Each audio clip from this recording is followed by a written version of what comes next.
ચોમાસાનો વરસાદ ખેંચાતા ઉર્જા વિભાગનો ખેડૂતોના હિતમાં નિર્ણય। હવે ખેડૂતોને 8 ને બદલે 10 કલાક વીજળી અપાશે। ઉર્જા વિભાગે 10 કલાક વીજળી આપતા તમામ વીજ કંપનીઓને આદેશ આપ્યો છે। રાજ્યમાં સામાન્ય રીતે 14મી તારીખની આસપાસ ચોમાસાનું આગમન થાય છે, પરંતુ હજી સુધી ચોમાસાની એન્ટ્રી થઈ નથી। ત્યારે ખેડૂતોના વાવેતર ઉપર અસર ન પડે તે માટે 2 કલાક વધુ વીજળી આપવાનો નિર્ણય કરવામાં આવ્યો છે। તો ખેડૂતોને હવે 8 ના બદલે 10 કલાક વીજળી આપવામાં આવશે।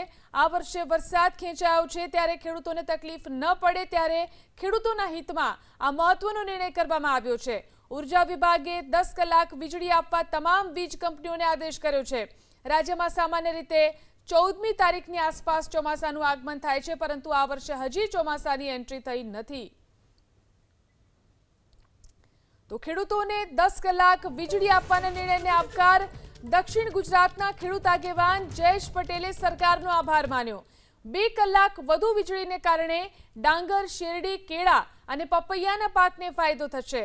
ખેતીના વાવેતર અને ઉછેરને પણ વેગ મળશે।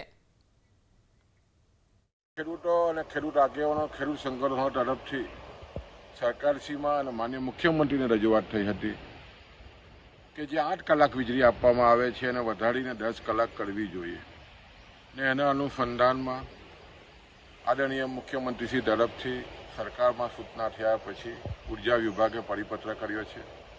10 કલાક વીજળી આપવાની જે વાત સ્વીકારી છે એને કારણે ખેડૂતોમાં ખૂબ જ આનંદની લાગણી છે।